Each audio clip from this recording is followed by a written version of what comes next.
قرآن مجید فرقان حمید کے دوسرے پارے میں جو پہلے دو رکوع ہیں ان کے اندر دو مضامین اللہ کریم نے بیان فرمائے ہیں۔ سب سے پہلے تو تبدیلی قبلہ کی بات ارشاد فرمائی گئی ہے۔ اہل یہود یہ طعنہ دیتے تھے کہ دین نیا لے آئے ہیں لیکن قبلہ وہی ہمارے والا پرانا ہے، تو نبی کریم علیہ السلام نے مدینہ منورہ میں بھی 16-17 مہینے بیت المقدس کی طرف منہ کر کے نماز ادا فرمائی۔ ایک دن ظہر کی نماز حضور پڑھا رہے تھے تو دل میں خیال آیا کہ اللہ کبھی قبلہ تبدیل ہو جائے۔ 2 رکعتیں حضور نے بیت المقدس کی جانب منہ کر کے نماز پڑھی، اور حضور نے جیسے ہی اپنی توجہ آسمان کی طرف فرمائی تو رب کریم نے فرمایا، محبوب ہم آپ کا بار بار آسمان کی طرف دیکھنا ملاحظہ کر رہے ہیں، آپ جدھر منہ کریں گے ہم ادھر ہی قبلہ بنا دیں گے۔ تو اللہ تبارک و تعالی نے قبلے کو تبدیل فرما دیا اور فرمایا یہ آزمائش ہے، یہ آزمائش ہے پیروی کرنے والوں کے لیے۔ بہت سارے لوگ ایسے ہوں گے جو الٹے پاؤں پھر جائیں گے کہ کل قبلہ اور تھا اور آج قبلہ اور ہے، لیکن بہت سارے ایسے ہیں، بلکہ سارے ہی ایسے ہیں، انہوں نے سوال ہی کوئی نہیں کیا۔ ان کی توجہات کا قبلہ میرے نبی کریم علیہ السلام کی ذات ہے، کوئی سوال نہیں کیا۔ حضور کے پیچھے صحابہ نے نمازیں ادا کی۔ پھر انہی 2 رکوعوں کے اندر اللہ تبارک و تعالی نے اس بات کی بھی وضاحت فرمائی کہ اب مسلمان جہاں کہیں سے بھی آئیں وہ اپنا رخ مسجد الحرام کی طرف کر لیں، بیت اللہ شریف کی طرف کر لیں اور اسی طرف منہ کر کے وہ نماز پڑھیں۔ اور انہی ابتدائی 2 رکوع جو ہیں ان کے اندر اللہ تعالیٰ نے یہ بھی بیان فرمایا کہ مسلمان درمیانی امت ہے، امت وسط ہے، اس کا ہر کام افراط و تفرید سے پاک ہے، یہ ہر کام میں معتدل ہے۔ اور اسی کے اندر اللہ نے یہ بھی بیان فرمایا کہ قیامت میں باقی جو ساری امتیں ہوں گی وہ سرے سے مکر ہی جائیں گی کہ ہمیں تو کسی نے تبلیغ کی نہیں، وہ اپنے انبیاء کرام علیہم السلام کا تبلیغ کرنا بھول ہی جائیں گے، وہ مکر جائیں گے۔ تو رب کریم پھر نبی کریم علیہ السلام کی امت کو ارشاد فرمائے گا کہ کیا تم گواہی دیتے ہو کہ نبیوں نے تبلیغ کی؟ تو اللہ تبارک و تعالی اس امت کے علماء کی، صلحاء کی، صوفیاء کی، اولیاء کی گواہی پرانے انبیاء کرام کے حق میں قبول فرمائے گا۔ یہ قرآن مجید پڑھ رہا ہوں، اس امت کے اولیاء، صوفیاء، علماء، راسخون فی العلم، یہ لوگ اٹھ کے گواہی دیں گے کہ ہاں اے اللہ، انبیاء کرام نے تبلیغ کی تھی اور تیری دعوت کو انہوں نے لوگوں تک پہنچایا تھا۔ تو اس وقت باقی ساری قومیں یہ بھی اعتراض کریں گی کہ اللہ یہ تو بعد میں آئے تھے، انہیں کیسے پتا چلا کہ ہمارے انبیاء نے تبلیغ کی ہے؟ تو رب فرمائے گا ہاں بھی بتاؤ تمہیں کیسے پتا چلا؟ اور امت بول کے کہے گی ہمیں مدینے والے محبوب نے بتایا ہے، ہمیں نبی کریم نے بتایا ہے، شہداء علی الناس۔ تو امت گواہی دے گی وَيَكُونَ الرَّسُولُ عَلَيْكُمْ شَهِيدًا، اور فرمایا پھر میرے رسول اپنی امت پر گواہی دیں گے، پھر نبی کریم علیہ السلام امت پر گواہی دیں گے، اور اس طرح اس امت کی گواہی اللہ تبارک و تعالی قبول فرما کے باقی سارے انبیاء کرام علیہ السلام کے تشریف لانے کو قبول فرمائے گا، اور اس گواہی کو منظور کر کے اب امتوں پر حد جاری کی جائے گی کہ تمہیں تبلیغ کی گئی تھی، پھر تم نے اس بات کو قبول کیوں نہ کیا۔ پھر جب بڑھتے ہیں نا دوسرے سے تیسرے رکوع کی جانب، تو اس میں اللہ تبارک و تعالی نے دوسرے رکوع سے پہلے ایک بڑا خوبصورت فرمان جو بڑا زبان زد خاص و عام ہے، ارشاد فرمایا فَاذْكُرُونِي أَذْكُرْكُمْ، تم مجھے یاد کرو میں تمہیں یاد کروں گا، وَاشْكُرُوا لِي وَلَا تَكْفُرُونَ، اور میرا شکریہ ادا کرو ناشکری نہ کرو۔ وہ پیر مہر علی شاہ صاحب، کتھے مہر علی، کتھے مہر علی، کتھے وہ پیر صاحب پاک پتن شریف تشریف لے گئے تو وہاں نعرہ لگ رہا تھا حق فرید یا فرید۔ کچھ لوگ ہوتے ہیں نا فٹافٹ اعتراض کرتے ہیں، تو ایک صاحب نے پیر صاحب سے کہا یہ کیا نعرہ لگ رہا ہے؟ تو آپ فرمانے لگے یہ قرآن سچا ہو رہا ہے۔ کہا کیا مطلب؟ فرمایا اللہ کا وعدہ ہے تم میرا ذکر کرو میں تمہارے چرچے کرا دوں گا۔ تو فرمایا فرید الدین نے ساری زندگی رب رب کیا ہے، اب ان کے جانے کے بعد اللہ فرید فرید کروا رہا ہے۔ تو اس سے آگے جب ہم چلتے ہیں دوسرے سے تیسرے رکوع میں تو بڑی معروف آیات، یا ایھا الذین آمنوا استعینوا بالصبر والصلاۃ ان اللہ مع الصابرین، صبر کا حکم دیا گیا، اور جو صبر کرے اس کو اللہ نے اپنی معیت کی بشارت سنائی۔ پھر جو اس کے رستے میں قتل ہو جائیں انہیں مردہ کہنے سے منع کیا۔ پھر فرمایا تمہیں مشقت جھیلنی پڑے گی، تمہیں آزمایا جائے گا، تمہیں بھوک سے، پھلوں اور جانوں کی کمی سے، خوف سے آزمایا جائے گا، اور پھر جو صبر کرے گا فرمایا اسے اللہ تعالیٰ بشارت بھی عطا فرمائے گا، اور اس پر رب کریم اپنی رحمتوں کا نزول بھی فرمائے گا، اور فرمایا یہی وہ لوگ ہیں ہم المہتدون، جن کو صبر کرنا آتا ہے، جن میں حوصلہ ہے، جن میں تحمل مزاجی ہے۔ فرمایا یہی وہ لوگ ہیں جو اپنے رب کی طرف سے ہدایت پر ہیں۔ اصل ہدایت اس آدمی کے پاس ہے جس میں پھر کوئی صبر بھی ہے، کوئی حوصلہ بھی ہے، کوئی سکون بھی ہے۔ پھر اس سے آگے جب ہم بڑھتے ہیں تو اللہ تبارک و تعالیٰ نے تھوڑے سے مسائل حج بیان فرمائے۔ پھر اس سے آگے جا کے اللہ تبارک و تعالیٰ نے اپنے رب ہونے کی کچھ نشانیاں، کچھ علامتیں بیان فرمائیں، اور وہ والی علامتیں بیان فرمائیں جو انسانی شعور کے مطابق ہیں، جن کو انسان روز دیکھتا ہے۔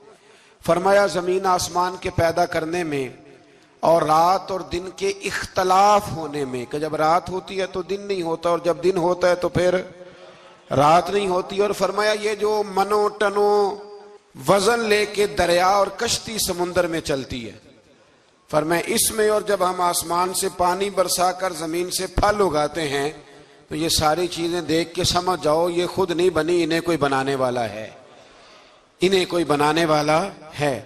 ان آیات کے اندر اللہ تبارک و تعالیٰ نے اپنے ہونے کی علامتیں بیان کی، اور پھر اسی مضمون میں آگے جل کے فرمایا کہ جب میرے بندے میری یہ نشانیاں دیکھتے ہیں تو والذین آمنوا اشد حبا للہ، پھر ایمان والے اپنے رب سے شدید محبت کرتے ہیں، پھر وہ اپنے رب سے شدید محبت کرتے ہیں۔ اور پھر اللہ تعالیٰ نے اسی رکوع میں آگے جا کے ارشاد فرمایا کہ بنایا سارا کچھ تمہارے لیے ہے، بنایا سارا کچھ، یہ چوتھے سے پانچواں رکوع آپ دیکھیں گے، فرمایا بنایا سارا کچھ تمہارے لیے ہے، پر تم نے وہ کھانا ہے جس کے کھانے کی تمہیں اجازت دی گئی ہے، حلالا طیبا، پاکیزہ چیز، سارا کچھ تمہارے لیے ہے، پر جس کی اجازت ملے تم نے وہی۔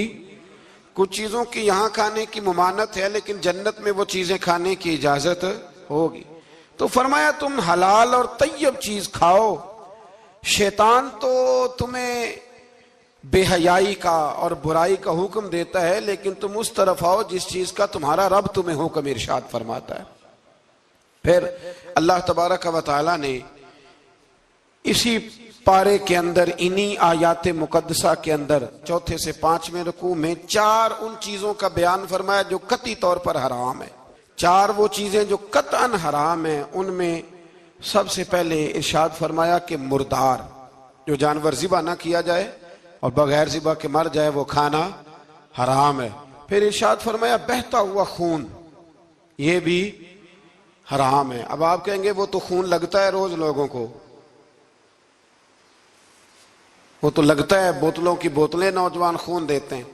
تو اس میں ہمارے بزرگوں نے مسئلہ یہ بیان فرمایا کہ ضرورت کے لیے دینا جائز ہے، مجبوری ہو تو پھر خون دینا، جس طرح انسان مر رہا ہو تو اس کے لیے مردار کھانا بھی جائز ہے۔ تو کوئی بیمار، اتنا بیمار کہ اب ڈاکٹر کہے کہ سوائے خون کے کوئی اور چارہ نہیں ہے تو وہ دینا جائز ہے، بالکل، جو دے گا اللہ اسے اجر بھی عطا فرمائے گا۔ تو اسی طرح تیسرے نمبر پر سور کا گوشت، یہ بھی قطعاً حرام ہے، کوئی ایسی صورت ہی نہیں کہ جو اس کو جائز کیا جا سکے۔ اور پھر اللہ تبارک و تعالیٰ نے اسی آیت میں اس کا بھی ذکر فرمایا جس پر لوگ عقیدے کے لحاظ سے بڑا دھوکہ دیتے ہیں۔ فرمایا وما اہل بہ لغیر اللہ، اور وہ جس پر وقت ذبح غیر اللہ کا نام لیا جائے، جس پر وقت ذبح، جس پر غیر اللہ کا نام لیا جائے وہ جانور بھی حلال ہے۔ اس آیہ مبارکہ کو سامنے رکھ کے نا بڑا الجھاؤ پیدا کیا جاتا ہے، جس پر غیر کا نام آ گیا وہ حرام ہو گیا، لہذا کسی نے کہہ دیا کہ یہ بکرا غوث اعظم کے نام کا رکھا ہے تو یہ حرام ہے، اور کسی نے کہا کہ یہ میں نے 11ویں شریف کے لیے دمبا رکھا ہے قربانی، حضور غوث اعظم کے سال ثواب کے لیے دوں گا تو یہ درست نہیں۔ تو بھئی یاد رکھو وقت ذبح، یہاں تمام مفسرین نے یہی لکھا ہے کہ وقت ذبح کسی اور کا نام لیا تو پھر وہ حرام۔ دیکھیں نا، کسی بندے نے اگر کہہ دیا کہ یہ دمبا زید کا ہے، 4-5 دمبے بکرے گھوم رہے تھے، کسی نے کہہ دیا زید کا ہے، یہ بکر کا ہے، یہ عمر کا ہے، یہ سعد کا ہے، اب کیا یہ لفظ کہنے سے وہ حرام ہو جائے گا؟ روز کہتے ہو کہ نہیں کہتے؟ تو عجیب فلسفہ ہے نا لوگوں کا۔ اگر آپ نے کہہ دیا غوث پاک کے سال ثواب کے لیے ہے تو پھر وہ حرام ہو گیا جی۔ تو اگر یہ کہا جائے کہ میں نے بیٹے کے عقیقے کے لیے رکھا ہے،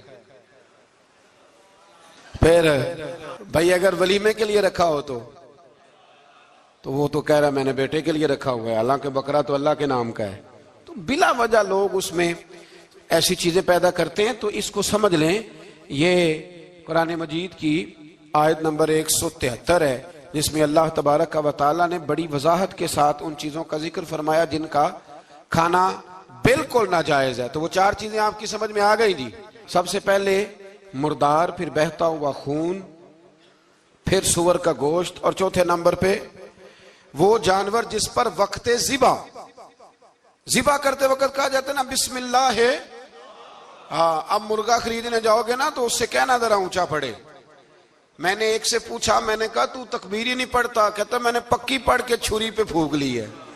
تو میں نے کہا یہ کون سا نیا دین نکلا ہے؟ کہتا چھری پہ پھونک لی ہے تو اب پکی ہو گئی چھری۔ تو میں نے کہا چھری کے ساتھ اگر کسی نے پیاز کاٹ لیا تو پھر تیری پھونک کا کیا بنے گا؟ تو وہ تو گئی نا جی۔ تو اس لیے یہ جانور جب حلال ہوگا جب کہا جائے گا بسم اللہ ہے اللہ اکبر۔ پھر آگے 5ویں سے 6 رکوع میں جو پہلی آیت ہے نا، اس میں اللہ تعالیٰ نے ایک چیز کے بارے میں نصیحت فرمائی ہے۔ جب یہ قبلے کی تبدیلی کی بات ہوئی تو یہودی بھی اپنے قبلے پر اصرار کرنے لگے، عیسائی بھی اپنے قبلے پر اصرار کرنے لگے۔ وہ کہنے لگے مشرق کی جانب منہ کر کے نماز پڑھنی ہے، یہ کہنے لگے مغرب کی جانب منہ کر کے نماز پڑھنی ہے۔ تو اللہ کریم نے فرمایا یہ تو نیکی نہیں کہ منہ مشرق کی جانب کرو یا مغرب کی جانب کرو۔ تو یا اللہ نیکی کیا ہے؟ فرمایا نیکی وَلَٰكِنَّ الْبِرَّ مَنْ آمَنَ بِاللَّهِ وَالْيَوْمِ الْآخِرِ، فرمایا نیکی تو یہ ہے کہ اللہ اور آخرت پر ایمان لاؤ۔ نیکی ایمان کا نام ہے۔ پھر فرمایا فرشتوں پر، کتابوں پر، نبیوں پر ایمان لاؤ، اور اپنا مال خرچ کرو اللہ کی محبت میں، رشتہ داروں پر، یتیموں پر، مسکینوں پر، مسافروں پر، مانگنے والوں پر، غلام آزاد کرانے کے لیے۔ اور فرمایا نیکی تو یہ ہے کہ نماز قائم کرو، زکوٰۃ ادا کرو، اپنے وعدے پورے کرو جب تم وعدہ کر لیتے ہو، اور جب تمہیں کوئی مصیبت پہنچے اس پر صبر کرو۔ فرمایا اولئک الذین صدقوا، یہ وہ لوگ ہیں جو نیکی کے دعوے میں سچے ہیں، جو ایمان بھی لائیں، خرچ بھی کریں، مصیبت پر صبر بھی کریں۔ یہ وہ لوگ ہیں جو ایمان کے دعوے میں سچے ہیں۔ وَأُولَئِكَ هُمُ الْمُتَّقُونَ، اور یہ وہ لوگ ہیں جو پرہیزگار ہیں اللہ سے۔ آگے یہ آیت جس میں اللہ نے قصاص کا حکم دیا ہے، بدلہ لینے کا، یہ حکم اسٹیٹ کے لیے ہے، حکمرانوں کے لیے۔ فرمایا کہ جب کوئی شخص کسی کے ساتھ کوئی ظلم کرے تو پھر اس کا بدلہ لو۔ تو کس طرح بدلہ لینا ہے؟ فرمایا الحر بالحر والعبد بالعبد والانثى بالانثى، آزاد کے بدلے آزاد، غلام کے بدلے غلام، عورت کے بدلے عورت۔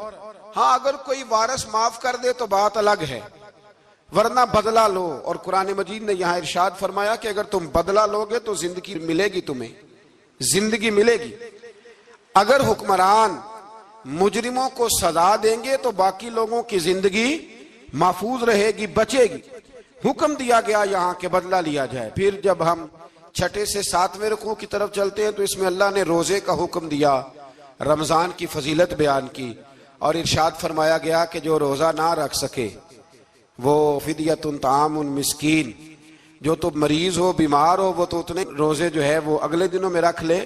اور آگے جا کے یہ بھی بتایا گیا کہ جو زیادہ ہی بیمار ہو پھر وہ 1 مسکین کا فدیہ دے دے، کھانا دے دے۔ پھر اسی آیہ کریمہ میں رب کریم نے فرمایا اگر تم مجھ سے دعا مانگو گے اسی رکوع میں تو فرمایا میں تمہاری دعاؤں کو بھی ضرور قبول کروں گا۔ پھر اسی میں بتایا گیا کہ رات کے وقت تمہیں کھانے کی بھی اجازت ہے اور عمل زوجیت کی بھی تمہیں اجازت دی جاتی ہے۔ اسی طریقے سے پھر آگے اللہ تبارک و تعالیٰ نے حج کے مہینوں کے بارے میں علامتیں ارشاد فرمائیں اور مسائل حج کچھ آگے جا کے بیان کیے. اور ایک اور غلط رسم لوگ رسمیں بنا لیتے ہیں نا, ایک اور رسم تھی کہ یہودی اور عیسائی جب حج کرتے تھے نا احرام باندھ لیتے تھے, پھر دروازے سے گھر میں داخل نہیں ہوتے تھے, اوپر سے چھلانگ لگا کے کہ اب ہم پاک ہو گئے. تو دروازہ چونکہ گناہگار ہے, اس کے بیچ سے گناہگار آتے جاتے رہے ہیں, لہذا دروازے سے نہیں گزرتے تھے. تو اللہ کریم نے فرمایا یہ کوئی نیکی نہیں, یہ کوئی طریقہ نہیں کہ تم دروازوں سے نہ گزرو. وَلَٰكِنَّ الْبِرَّ مَنِ اتَّقَىٰ, دروازے کے اوپر سے چھلانگ لگانا نیکی نہیں, بلکہ نیکی تو یہ ہے کہ اللہ سے ڈرنا شروع کر دو. حج کے بعد پاک صاف ہو جاؤ, ڈرنا شروع کرو, یہ اصل میں نیکی ہے. تو پھر اللہ تبارک و تعالی نے حج کے مسائل کافی تفصیل کے ساتھ, چونکہ وہ فقہی مسائل ہیں اور پوری اس کی جزیات ہیں, لہذا وہ ایک نشست میں کرنے کی بات نہیں. تو رب کریم نے وہاں مشعر حرام کا بھی ذکر فرمایا اور ان سب چیزوں کی طرف نشاندہی فرمائی جن پر توجہ کرنا امت مسلمہ کے لیے بڑا ہی ضروری ہے. پھر آگے 8ویں رکوع تک یہ باتیں مختلف انداز میں چلتی رہیں. پھر 9ویں سے 10ویں رکوع میں ایک بات رب کریم نے یہ ارشاد فرمائی کہ میں نے کافروں کی نظر میں نا, جب انہوں نے میری نافرمانی کی ہے, میرے کلمہ نہیں پڑھا, میرے محبوب کو نہیں مانا, قرآن مجید کو نہیں مانا, تو فرمایا میں نے دنیا کی زندگی ان کے سامنے مزین کر دی. یہ بڑی سمجھنے والی بات. فرمایا زُيِّنَ لِلَّذِينَ كَفَرُوا, وہ جنہوں نے کفر کیا تھا نا ان کے لیے زینت دے دی کسے؟ حیات الدنیا, دنیا کی زندگی کو اللہ نے نا ان کے لیے حسین کر دی. انہیں بڑے اچھے لگتے ہیں, یہ میری جائیداد ہے, یہ میرا باغ ہے, او میری حویلی ہے, یہ سارے میرے جناب بنگلے. فرمایا یہ چیزیں ہم نے کافروں کی نظر میں پھر پیاری کر دی. سمجھیے گا بات, یہ کافر کا طریقہ ہے کہ وہ دنیا داری کا مال دیکھتا ہے تو اس کی آنکھیں کھل جاتی ہیں, بڑا راضی ہوتا ہے. مومن کا یہ طریقہ, مومن کس بات پہ راضی ہوتا ہے؟ اللہ تبارک و تعالیٰ کی رضا پہ مومن راضی ہوتا ہے. اس چیز کو اللہ کریم نے یہاں بیان فرمایا. پھر اس سے آگے جو حرمت والے مہینے ہیں ان مہینوں کا ذکر کیا گیا. پھر اللہ تبارک و تعالیٰ نے جوے اور شراب کو حرام قرار دیا. 219 نمبر آیت ہے, اسی رکوع میں اللہ تبارک و تعالیٰ نے اس کا بھی تذکرہ فرمایا. یہ تفصیل کے ساتھ تذکرے جاری رہے. پھر اسی طرح عورتوں کے جو حیض و نفاس کے مسائل ہیں ان کو بھی اللہ تبارک و تعالیٰ نے اسی پارے کے اندر بیان فرمایا. کچھ طلاق کے مسائل بھی اللہ کریم نے اسی پارے 9ویں رکوع سے آگے جا کے ان ساری چیزوں کو اللہ کریم نے بیان فرمایا. اور پھر یہ بھی ارشاد فرمایا حیض و نفاس مسائل اور طلاق, ان ساری چیزوں کو بیان کرنے کے بعد فرمایا کہ ان کے مسائل گویا سیکھ لو, اس پر عمل کرو. اور فرمایا تلک حدود اللہ, یہ اللہ کی حدیں ہیں. فلا تعتدوها, اللہ کی حدوں سے آگے نہ گزرنا. یہ وہ باؤنڈری ہے جو اللہ نے بنائی ہے, یہ حکم وہ ہیں جو رب نے دیے ہیں, تو ان سے آگے نہ جانا. تو بالتفصیل ان ساری چیزوں کا یہاں بیان فرمایا گیا. اور وہ مسائل جو بڑی تیزی سے لوگ الجھا دیتے ہیں ان کا بھی اللہ کریم نے یہاں ذکر فرمایا. بیچ میں کچھ آیات ایسی ہیں جو زیادہ توجہ کے قابل ہیں اور ہماری روزمرہ کی زندگی میں ہمیں ان کی بڑی اشد ضرورت ہے, جو اگرچہ مسائل فقہ تو نہیں لیکن ضرورت کے لحاظ سے, روزمرہ کے اخلاقی رویوں کے لحاظ سے اس کی بڑی ضرورت ہے. ان چند آیات کا بھی ہم نے انتخاب کیا, انشاءاللہ اس پر بھی کچھ بات کرتا ہوں. اس پارے کے آخر میں نا اللہ کریم نے ایک واقعہ بیان فرمایا. اس میں اللہ تبارک و تعالیٰ نے نا بنی اسرائیل کا ایک واقعہ بڑی تفصیل کے ساتھ, اور وہ اس پارے کے اختتام پر عقیدے کے لحاظ سے, نظریے کے لحاظ سے, سمجھنے کے لحاظ سے بڑی اہم چیز ہے, اس پر ضرور غور فرمائیں.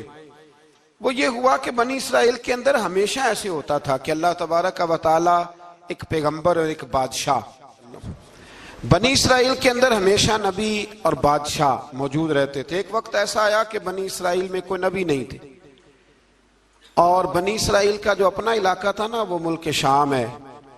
تو قوم عمالقہ ایک قوم تھی اور بڑے سخت گیر لوگ تھے. انہوں نے بنی اسرائیل والوں کے ساتھ لڑائی کی, جہاد کیا اور انہیں ان کے علاقے سے نکال دیا. اور کچھ حضرت یوسف علیہ السلام کے زمانے میں ویسے بھی ایک بہت بڑی تعداد جا کے مصر میں آباد ہو گئی تھی. اب یہ ہوا کہ ان کے پاس کوئی بادشاہ نہیں ہے، یہ بار بار دعا کرتے ہیں، التجا کرتے ہیں، تو اللہ تعالیٰ نے ایک پیغمبر انہیں عطا کیے جن کے مختلف نام کتابوں میں ہیں. صدر الافاضل رحمۃ اللہ علیہ نے تفسیر خزائن العرفان کے اندر ان کا نام حضرت شمویل علیہ السلام لکھا ہے. حضرت شمویل علیہ السلام کو اللہ تعالیٰ نے نبوت عطا فرمائی، اور جب حضرت شمویل علیہ السلام اللہ کے نبی ہوئے، بنی اسرائیل والوں کو یقین آیا کہ اللہ نے الحمدللہ ہمیں ایک نبی کے جھنڈے تلے جمع کر دیا ہے، تو پھر انہوں نے کہا کہ آپ ہمارے سامنے ایک بادشاہ بھی مقرر کریں تاکہ ہم اس کی سرپرستی میں جہاد کریں. جب انہوں نے یہ بات کی تو اللہ تبارک و تعالیٰ نے حضرت شمویل علیہ السلام کے ذمے لگایا. تو ایک اس زمانے میں اللہ کے نیک بندے تھے جناب طالوت علیہ السلام ان کا نام تھا. تو حضرت شمویل علیہ السلام نے انہیں کہا کہ اللہ کریم نے نا تمہارا بادشاہ طالوت کو بنایا ہے. ان کا نام بھی قرآن مجید نے ذکر فرمایا ہے. تو بنی اسرائیل کے لوگ کہنے لگے یہ تو غریب آدمی ہے، وہ بکریاں چرایا کرتے تھے لیکن علم میں بڑے پختہ تھے، وجود میں بڑے طاقتور تھے. تو کہا کہ یہ تو غریب آدمی ہے، تو ہم تو زیادہ حق رکھتے تھے کہ ہمیں بادشاہ بنایا جائے. تو حضرت طالوت علیہ السلام کے بادشاہ بننے کے بعد حضرت شمویل علیہ السلام نے جو بات کی اللہ کریم نے اسے قرآن مجید میں بیان فرمایا. رب فرماتا ہے بسطتاً فی العلم والجسم، اسے اس لیے تمہارا بادشاہ بنایا گیا ہے کہ اسے ہم نے کشادگی دی ہے، علم میں بھی اور جسم میں بھی. بڑے ماشاءاللہ موٹے تازے تھے، وجود بڑا طاقتور تھا. کچھ موٹے تازے ہوتے ہیں پر طاقتور نہیں ہوتے، موٹے تازے بھی تھے اور طاقتور بھی تھے. فرمایا کہ وجود میں بھی طاقت ہے اور علم میں بھی اللہ نے انہیں وسعت عطا فرمائی. تو بنی اسرائیل والے کہنے لگے جی نہیں جی کوئی بندہ اور آ جائے، یہ ہمارا بہت بڑا مسئلہ ہے نا جی، ہر ایک کی مرضی کی نہ تو بات ہو سکتی ہے اور نہ ہر بندہ ہر ایک کی مرضی پر پورا. کہنے لگے نہیں جی کوئی اور ہونا چاہیے تھا، ہمیں کیسے پتا چلے گا کہ اللہ نے مقرر کیا ہے. بڑی خاص بات ہے، اس کو سمجھیے گا، یہ سارا مضمون آپ کو ملے گا اسی پارے کے آخر میں. آپ پڑھیں گے نا جی تو یہ سارا مضمون آپ کو ملے گا، اور آپ اگر سرسری نظر سے بھی اس کا مطالعہ کریں گے نا جا کے قرآن شریف کھول کے 15ویں سے 16ویں رکوع میں، آپ خوش ہوں گے کہ آپ کتنے اچھے نظریے اور عقیدے کے ماننے والے ہیں. تو جب کہا نا کہ طالوت کو ہمارا بادشاہ بنایا گیا تو دلیل کیا ہے، تو قرآن کہتا ہے کہ حضرت شمویل علیہ السلام نے فرمایا کہ تمہارا ایک تابوت تھا، ایک صندوق تھا تمہارے پاس، وہ صندوق تمہارا قوم عمالقہ اٹھا کے لے گئی تھی. ان کے بادشاہ ہونے کی دلیل یہ ہے کہ اللہ تمہارا وہ صندوق تمہیں واپس کر دے گا، وہ تمہارا صندوق تمہیں واپس کر دے گا. اس صندوق میں کیا ہے؟ وہ حضرت آدم جنت سے ساتھ لے کے آئے تھے. اس میں تھا کیا؟ تو قرآن مجید کہتا ہے کہ اس کے اندر نا حضرت ہارون علیہ السلام اور حضرت موسیٰ علیہ السلام کے تبرکات تھے. تبرکات. کل میں ایک مولوی دیکھ رہا تھا بیچارہ، ایک بندہ نا مسجد نبی کے ساتھ غلاف اور شاید کوئی کفن تھا، وہ مسجد نبی کی دیواروں سے مس کر رہا تھا. تو وہ کہہ رہا تھا نہیں اس سے کیا ہوتا ہے، تبرک کوئی چیز نہیں، اچھے اعمال کی وجہ سے بندہ بخشا جائے گا. میں نے کہا تو مجھے ملے تو میں تجھے بخاری کھول کے دکھاؤں کہ حضرت عبد الرحمن ابن عوف جنہیں حضور نے قطعی جنتی کہا، حضور کے وجود پر کرتا دیکھ کے کہنے لگے حضور بڑا ہی سونا لگ رہا ہے. تو فرمایا تجھے چاہیے حضور مل جائے تو کیا ہی بات ہے. نبی پاک نے عطا کیا تو صحابہ کہنے لگے عبد الرحمن آپ کو تو ضرورت نہیں تھی، آپ کے پاس تو بڑے لباس ہیں، تو یہ کرتا حضور نے قبول کر لیا، کوئی لے کے آیا اور آپ نے مانگ لیا. تو وہ رو پڑے، کہنے لگے پہننے کے لیے نہیں مانگا، یہ حضور کے جسم سے لگ گیا ہے، میں نے کفن بنانے کے لیے مانگا ہے.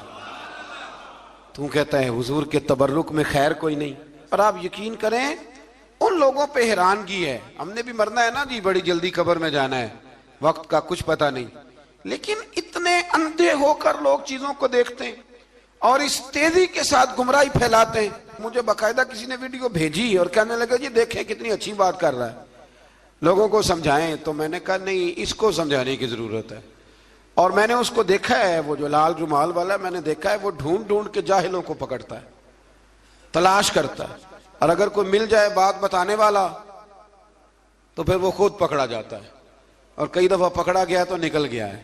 اللہ تعالی ہمیں سمجھنے کی توفیق دے، ہم سیانے ہو جائیں تو یہ دور دور تک نظر نہیں آئیں گے انشاءاللہ۔ تو وہ تابوت آئے گا، بنی اسرائیل والوں سے کہا تابوت میں کیا تھا سن لو، اور یہ قرآن مجید ہے۔ آج میری ماننا یہ 15 سے 16 رکوع ضرور ہی پڑھنا کہ وہ آخر تابوت میں کیا تھا، کھولنا ذرا۔ قرآن مجید کہتا ہے کہ حضرت موسیٰ علیہ السلام اور حضرت ہارون کے تبرک تھے، تو تبرک کیا تھے؟ تمام مفسرین نے لکھا ہے کہ حضرت موسیٰ کا ایک کرتا تھا، ایک ڈنڈا تھا، جوتے تھے، اور جناب ہارون علیہ السلام کا امامہ شریف تھا، اور تورات کی کچھ تختیاں تھی۔ تو اس کا فائدہ کیا تھا؟ اس تابوت کا فائدہ یہ تھا کہ بنی اسرائیل والے جب اپنے دشمنوں سے لڑتے تھے، تابوت سامنے رکھ کے دعا مانگتے تھے، اللہ انہیں کامیابی عطا کر دیتا تھا۔ تو قوم عمالقہ کو بھی پتہ چل گیا کہ صندوق میں کچھ ہے جس کی وجہ سے یہ کامیاب ہو جاتے، وہ صندوق اٹھا کے لے گئے۔ اب ان کی کم بختی یہ، کم نصیبی یہ کہ انہوں نے جا کے اسے روڑی پہ پھینک دیا۔ جب روڑی پہ پھینکا تو ان کے اندر بیماریاں آ گئیں، وبائیں پھوٹ پڑی، مرنے لگے، وجود پھولنے لگا۔ پھر ان کے دلوں میں بات آئی کہ یہ ہم نے اس صندوق کی بے ادبی کی ہے۔ صندوق میں کیا ہے؟ تبرکات۔ ہمیں کہتے ہیں جی نالین کا نقشہ کیوں لگایا ہے؟ تمہارے تو بزرگوں کا عقیدہ ہے سر پہ رکھنے کو مل جائے اگر نقش نالے پاک حضور تو پھر کہیں گے کہ ہاں تاجدار ہم بھی ہیں۔ تو کہا کہ اس کے اندر یہ تبرکات تھے، انہیں بھی سمجھ میں آئی، تو انہوں نے نا بیل گاڑی منگائی اور وہ صندوق اٹھا کے اس کے اوپر رکھ دیا۔ اب کیا ہوا؟ قرآن کہتا ہے کہ فرشتوں نے نا اس صندوق کو وہاں سے اٹھایا۔ مفسرین نے لکھا اس کا معنی یہ بھی ہو سکتا ہے کہ اس بیل گاڑی کو ڈائریکشن پہ لگایا، ادھر سے حضرت شمویل علیہ السلام نے جناب طالوت کو بادشاہ بنا دیا، اور ادھر سے وہ صندوق چل پڑا۔ کہا بھئی ہم ان کو کیسے بادشاہ مانے؟ تو فرمایا بادشاہ اس طرح مانو گے کہ تمہارا وہ صندوق آ جائے گا، اور قرآن کہتے ہیں اس صندوق میں تمہارے دلوں کا سکون ہے، اس میں تمہارے دلوں کا۔ اور بھائی ہماری تو کوشش ہوتی ہے بزرگوں سے کوئی چیز مل جائے، اللہ والوں کا کوئی تبرک ہمارے ہاتھ آ جائے۔ تو وہ صندوق آ گیا، یہ مان گئے۔ اب جہاد کرنے نکلے تو لڑنا تھا جالوت کی قوم کے ساتھ، وہ بڑا سخت آدمی تھا، 3 من سونا اس نے وجود پہ پہنا ہوتا تھا۔ اس کی قوم سے لڑنا ہے، ٹوپی بڑی تگڑی پہنی ہوتی تھی لوہے کی۔ اب کون لڑے؟ ایک نوجوان تھے جن کا نام تھا داؤد علیہ السلام، وہ بھی بکریاں چرایا کرتے تھے۔ اور جن دنوں حضرت طالوت نکلے نا اپنی قوم کو لے کر جالوت کے خلاف لڑنے، تو حضرت داؤد بھی شامل ہو گئے۔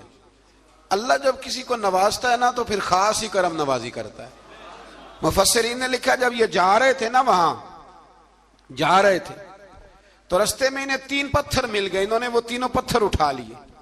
اس زمانے میں پتھر پھینکنے کے لیے چھوٹی چھوٹی لوگوں کے پاس چیزیں ہوا کرتی تھیں، اس کو کوپھن بھی لوگ کہتے تھے، منجنیق، اس کو سامنے رکھ کے پھر بنائی گئی۔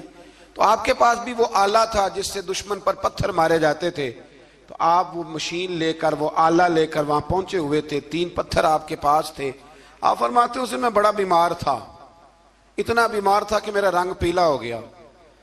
اب وہ جالوت کے سامنے کوئی نہیں جاتا تھا، تو جناب طالوت کہنے لگے کہ جو جالوت کو مارے گا نا، یعنی ان کے بادشاہ کو اس قوم کے، تو میں اسے اپنی آدھی سلطنت بھی دے دوں گا اور اپنی بیٹی کا نکاح بھی اس کے ساتھ کر دوں گا۔ دیکھیں اللہ نوازتا ہے تو کس انداز میں نوازتا ہے۔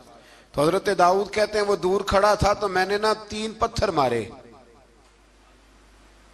بھئی ہمت کرنا تو ہمارے ذمہ ہے کہ نہیں؟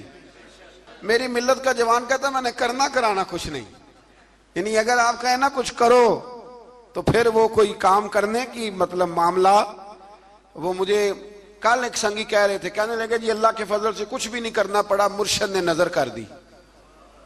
میں کہا میں ملن گی تو میں انہوں نے سمجھاواں گا کہ کچھ کرا کے نظر کریا کرو، کیونکہ میرے وہ دوست ہیں، میں انہیں جانتا ہوں، نظر میں بڑا کچھ ہوتا ہے، لیکن اللہ بھی تو بندے پہ بڑی نظر رحمت کرتا ہے نا. لیکن کہتا ہے 5 نمازیں پڑھ، رمضان کے روزے رکھ، زکوٰۃ فرض ہو تو ادا کر، یہ سارے کام کر، سچ بول، دیانتداری کر، پھر میں اپنے فضل سے تجھے جنت عطا کروں. تو یہ جو رویہ ہم نے بنایا یہ درست نہیں. تو فرماتے ہیں 3 پتھر میں نے مارے، اللہ نے اتنا فضل کیا کہ وہ بھی مر گیا، اور اسے چھو کے میرے پتھر آگے بڑھے تو اس کی فوج کے 30 آدمی بھی مر گئے. 3 پتھروں سے 31 بندے اللہ نے مار دیے. فرماتے اس لیے کہ ہاتھ میرے تھے اور طاقتیں میرے رب کریم کی تھی. تو حضرت داؤد علیہ السلام کے حصے میں جناب طالوت کی صاحبزادی بھی آئی، آدھی سلطنت بھی آئی. کافی سال حضرت طالوت حیات رہے، پھر ان کا وصال ہو گیا تو ساری سلطنت حضرت داؤد کو ملی، اور پھر اللہ تبارک و تعالیٰ نے انہیں نبوت بھی عطا فرمائی. یہ دنیا میں واحد پیغمبر ہیں جو بیک وقت نبی بھی تھے اور بادشاہ بھی تھے. اور پھر اللہ نے فضل فرمایا، انہوں نے بڑی بڑی فتوحات کی. اور پھر حضرت داؤد کے صاحبزادے کا نام حضرت سلیمان علیہ السلام، پھر ان کے صاحبزادے کا نام حضرت. تو یہ ہوا کیسے؟ یہ سارا کچھ اللہ تبارک و تعالیٰ کے فضل سے ہوا، اس کے کرم سے ہوا. اب اس واقعہ سے ہمیں کیا پتا چلتا ہے؟ ہمیں یہ پتا چلتا ہے کہ رب جب فضل فرمائے نہ کسی پہ بھی، تو ہمیں اس بندے کو دیکھ کے راضی ہونا چاہیے، کوئی شکوہ نہیں کرنا چاہیے. اور دوسری بات یہ سمجھ لینا چاہیے کہ حکومتیں، مال، دولت یہ صرف سیاستوں سے نہیں ملتی، یہ خدا کے فضل سے ملتی. اور یہ بھی سمجھ لینا چاہیے کہ جو بزرگوں کے تبرکات ہوتے ہیں ان کی کیا ہی بات ہوتی ہے. چند باتیں ایسی تھیں کہ میرا دل کرتا تھا ان کو دہرایا جائے، اور خاص کر کے ان باتوں پر توجہ کی جائے. یہاں نا اللہ تبارک و تعالیٰ نے ان باتوں میں سے ایک بات کا ذکر فرمایا ہے. یہاں 207 نمبر جو آیت ہے نا اسی پارے کی، اس میں اللہ کریم نے فرمایا کچھ لوگ ایسے ہیں جو اپنی جانیں ہی اللہ کے حوالے کر دیتے ہیں. زندگی کا مقصد دین ہوتا ہے، لٹا دیتے. یہ نازل کب ہوئی؟ یہ آیت مبارکہ حضرت صہیب رومی کے بارے میں نازل ہوئی. حضرت صہیب رومی رضی اللہ تعالیٰ عنہ بڑے مالدار تھے. مکے سے جب چلے نا تو سارا مال مکے میں چھوڑ دیا، اس لیے کہ اللہ کے رسول مدینے چلے گئے. فرماتے ہیں پھر میں نے مال و دولت کی پرواہ نہیں کی، پھر میں نے یہ سوچا کہ میں نے اپنے حبیب کے پاس جانا ہے. سارا مال ایک جگہ پہ دبایا، اور فرماتے ہیں میں مدینہ طیبہ کے لیے جب نکلا تو کفار نے، قریش مکہ نے روکا، ہم نہیں جانے دیں گے. تو حضرت صہیب رومی فرمانے لگے بھئی سنو، میں کمزور نہیں، میں طاقتور آدمی ہوں، اور تم میں سے کوئی ایسا مائی کا لال نہیں جو تیر چلانے میں مجھ سے زیادہ سیانا ہو، تلوار چلانے میں مجھ سے زیادہ عقل مند ہو. جانا مدینے میں نے ہے. اب یہ ہے کہ تم بتاؤ میرے ساتھ تیروں تلواروں سے لڑو گے یا میں تمہیں ایک سودا بتاؤں وہ سودا کرو گے؟ قریش کہنے لگے سودا کیا ہے؟ کہنے لگے میرا بڑا مال ہے، میں مکے میں دفن کر کے آیا ہوں، تم مجھے مدینے جانے دو، میں تمہیں سارے مال کا پتہ بتا دیتا ہوں. ہزاروں لاکھوں میں تھا مال تجارت. دیکھیں جب صحابہ مدینے جاتے تھے تو کتنی قیمت دے کے جایا کرتے تھے. تم مجھے جانے دو، میں تمہیں وہاں کا پتہ بتاتا ہوں. انہوں نے کہا جی بات ٹھیک ہے، آپ پتہ بتا دے. حضرت صہیب نے ساری زندگی کی جمع پونجی ہزاروں لاکھوں میں ساری دے دی اور مدینے کے لیے تیار ہو گئے. اللہ کریم نے اس بات کو بڑا ہی پسند فرمایا اور فرمایا وَمِنَ النَّاسِ مَن يَشْرِي نَفْسَهُ ابْتِغَاءَ مَرْضَاتِ اللَّهِ. فرمایا کچھ لوگ ایسے ہیں جو اپنی جانیں ہی بیچ دیتے ہیں اللہ کی رضا حاصل کرنے کے لیے. اپنی جانیں بیچ دیتے ہیں. نَفْسَهُ ابْتِغَاءَ مَرْضَاتِ اللَّهِ، اللہ کی رضا حاصل کرنے کے لیے اپنی جانوں کو بیچ دیتے ہیں. تو فرمایا پھر اللہ کیا کرتا ہے؟ فرمایا واللہ رؤوف بالعباد، پھر اللہ بھی اپنے بندوں پر بڑا ہی رحم فرمانے والا ہے. جب یہ سارا مال دے کے مدینے پہنچے نا تو ان کے استقبال کے لیے جناب عمر پہلے سے موجود تھے. حضرت عمر ریسیو کر کے نبی کریم کی بارگاہ میں لے گئے تو فرماتے ہیں حضور نے مجھے دیکھتے ہی فرمایا صہیب زندگی میں تم نے بڑی تجارتیں کی ہوں گی، پر یہ جو تم نے سودا کیا ہے نا یہ بڑا ہی نفع والا کیا ہے. یہ جو سودا فرمایا یہ تو نے بڑا. تو دین کے لیے جب آپ کوئی کام کرتے ہیں تو یہ سودا بڑا نفع والا. ایک مضمون اور یہاں ہے 216 نمبر آیت میں، وہ بھی بڑا ہی سمجھنے والا ہے۔ اللہ کریم نے جب جہاد فرض کیا نا تو فرمایا کتب علیکم القتال، ہم نے تم پر قتل کرنا، قتال کرنا فرض کیا ہے۔ فرمایا ہو سکتا ہے تمہیں یہ کراہت محسوس ہو، مشکل لگے، برا لگے۔ ایک بات جو آج کی نصیحت ہے اور مضامین قرآن جو ہم سیکھ رہے ہیں اس کے اندر سے ہمیں یہ خاص چیز ہے جس کو سمجھنا چاہیے۔ اللہ کریم نے فرمایا کہ تم پر جہاد فرض کیا گیا ہے، وَهُوَ كُرْهٌ لَكُمْ، ہو سکتا ہے تمہیں ناپسند ہو، تو ایک نہ ساری زندگی کے لیے ایک نصیحت کر دی۔ فرمایا وَعَسَىٰ أَن تَكْرَهُوا شَيْئًا، ہو سکتا ہے تم کسی چیز کو ناپسند کرو، وَهُوَ خَيْرٌ لَكُمْ، اور وہ تمہارے لیے اچھی ہو۔ اللہ اکبر، یہ وہ بات ہے اگر سمجھ میں آ گئی تو کلیجہ ٹھنڈا ہو گیا، زندگی سکون میں آ گئی۔ فرمایا ہو سکتا ہے تم کسی چیز کو ناپسند کرو اور وہ تمہارے لیے بہتر ہو۔ وَعَسَىٰ أَن تُحِبُّوا شَيْئًا، ہو سکتا ہے تم کسی چیز سے محبت کرو، وَهُوَ شَرٌّ لَكُمْ، اور وہ تمہارے لیے بری ہو، اچھی۔ بس میرے رب نے ایک بات مسلمان کو بتا دی جو جینے کے لیے بڑی کافی ہے۔ فرمایا تم میرے اور میرے رسول کے حکم پر چلو۔ کیوں؟ اس لیے کہ واللہ یعلم وانتم لا تعلمون، اللہ جانتا ہے تم نہیں جانتے۔ اللہ کے طریقوں کے مطابق، رسول اللہ کے بتائے ہوئے طریقوں کے مطابق چلو، اللہ جانتا ہے ہم جانتے نہیں۔ تو قرآن مجید کی اس نصیحت پر ضرور غور کریں۔ ایک شخص نے ایک دفعہ اپنی بیوی کی بڑی شکایتیں کی نبی کریم کی بارگاہ میں، تو رسول کریم علیہ السلام نے فرمایا ہو سکتا ہے اللہ تمہیں اس میں سے ایسی اولاد عطا کر دے جو تیرے لیے باعث خیر ہو۔ جو چیزیں ہم ناپسند کرتے ہیں بعض اوقات اسی میں سے اللہ تعالی ہمارے لیے خیر کر دیتا ہے۔ اللہ ہمیں سمجھنے کی توفیق عطا فرمائے۔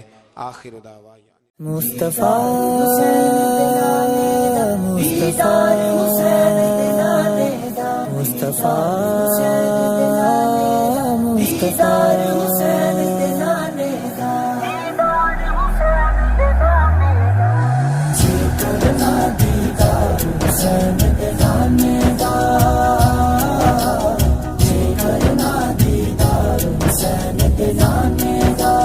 ہو جائے عاشق یار حسین دے نانے دا،